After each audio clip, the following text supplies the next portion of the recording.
हजरत अली घोड़े पे बैठे निकले और जब उसके सामने गए तो जाके कहने लगा मेरा पता है। हजरत अली फरमाने लगे तू अपना छोड़, मेरा पता है तुझे, मुझे तू जानता है।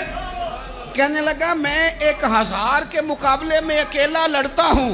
हजरत अली शेर खुदा फरमाने लगे पता नहीं तू किन से लड़ता रहा है, जाने वो कौन है जिनसे तू लड़ता रहा है, वो कौन 1000 थे जो तेरे मुकाबले में आते थे, पता नहीं। तो कहने लगा मेरा नाम मेरी माँ ने अमर बिन अब्दे वुद रखा है। फरमाया छोड़ तू, मेरी माँ ने मेरा नाम हैदर रखा है।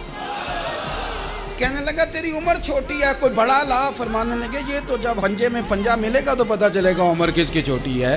अभी तू कहानियों से मुतासर करना चाहता है, तू चाहता है कि तू प्रेशर डाले और मैं तेरी बात सुनूं, तो मुकाबले में आ, डींगे ना मार, कहानियां ना सुना। दीवारें हिलती रहती हैं और दर कांप जाता है।